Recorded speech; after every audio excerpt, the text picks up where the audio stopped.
Hello and welcome. You're watching Unplugged TV India. This is Alice Francis. Let's catch some major updates from around the world. The Supreme Court sentenced Congress politician Navjot Singh Sidhu to 1 year in prison on Thursday in a 1988 road rage case in which one person was killed. In 2018, the apex court had found Sidhu guilty of voluntarily causing hurt to a 65-year-old man, having it had spared him a jail term. Last month, the Supreme Court postponed a ruling on a petition seeking harsher penalty for the former minister, such as culpable homicide or even murder, rather than just causing harm. The former cricketer had argued that there was ambiguity regarding the actual case of death of the victim. Delhi High Court on Thursday set aside the Aamadmiparty-led Delhi government's doorstep ration delivery scheme. The scheme did not have the approval of the Lieutenant Governor, and grains provided by the centre cannot be used for this scheme. The court said High Court was hearing a plea by the Delhi Sarkari ration dealers Sangh challenging the scheme.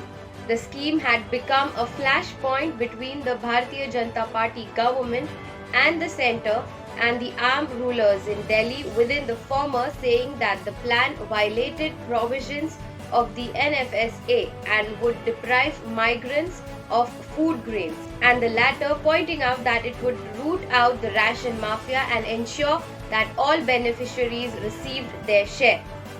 Concerns in politics over water scarcity have grown as the Yamuna's water levels continue to fall in the national capital of India.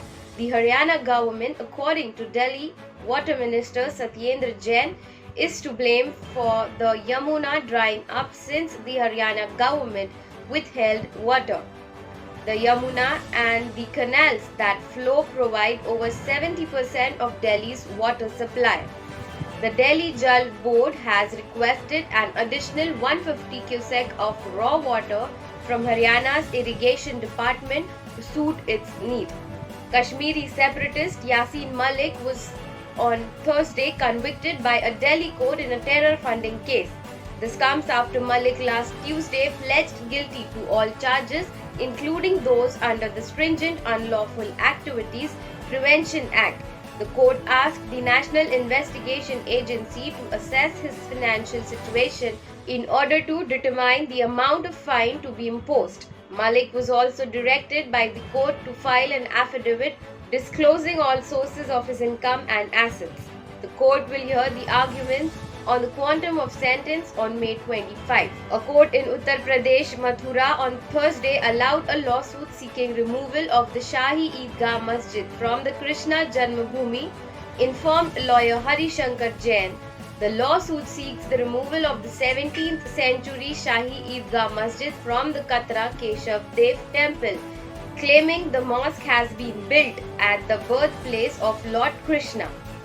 The IMD has issued an orange alert in 12 of 14 districts in Kerala amid heavy rains. The alert was issued in all districts except Thiruvananthapuram and Kollam on Thursday. The cyclonic circulation over the northern Tamil Nadu and adjoining areas would lead to isolated, very heavy rainfall in several parts of Kerala, the State Disaster Management Authority said. China is constructing a larger second bridge on Pangong Tso Lake, which is capable of carrying military vehicles and armed columns, according to satellite imagery and people familiar with the development. The second bridge is being constructed parallel to the first bridge, which is narrower and also completed in April this year. The first bridge is being used to move equipment such as cranes needed to build the second one, according to experts who analyzed the latest high-resolution satellite imagery of the site. The two countries have been locked in the border row since April-May 2020, and despite disengagement of soldiers at Galwan Valley, Pangong Lake and Gogra, the two sides still have around 60,000 troops each and advanced weaponry deployed in Ladakh theatre. India to Western exports at UN, calling out the West India said that wheat should not go the way of the COVID-19 vaccines, as it voiced concern over hoarding and discrimination amid the unjustified increase in food prices at the UN.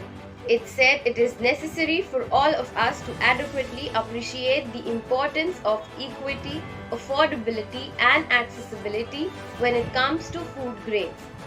India said North Korea has completed preparations for nuclear test and is seeking the best moment to carry it out, says South Korean lawmaker Ha Tae-hyung said, citing information from the National Spy Agency. Earlier, US said it believed there is a genuine possibility that North Korea could conduct a nuclear test while President Joe Biden is on his Asia trip. The US Embassy resumed its operations after nearly 3 months in war-torn Ukraine's Kyiv on Wednesday. The consular operations, however, won't start immediately and a no-travel advisory issued earlier will remain in place, said an official. He said, "We stand proudly with the government and people of Ukraine as they bravely defend their country."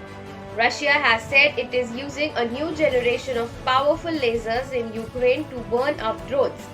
Ukrainian President Volodymyr Zelensky mockingly compared news of the laser to the wonder weapon that Nazi Germany unveiled in a bid to prevent defeat in World War II. Russia's move clearly indicates the complete failure of the invasion, Zelensky added. China has relaxed COVID-19 testing requirements for travelers from some countries including US, Canada, UAE, Serbia and Bangladesh. Travelers from the US will no longer need an RT-PCR test 7 days before flying, according to the Chinese embassy in the US. They will, however, still have to take 2 RT-PCR tests within 48 hours or 24 hours of their flight. The Belarusian government has made attempted terrorism punishable by death. President Alexander Lukashenko cleared the amendments to the criminal code, which will come into force on May 29. Earlier, death sentence was reserved for acts of terrorism and that resulted in deaths on murder. Notably, several opposition leaders have been charged with terrorism over anti-government protests in 2020. Thank you for watching Unplugged TV India. Please hit like, subscribe and share, and also click the bell icon to get the latest update.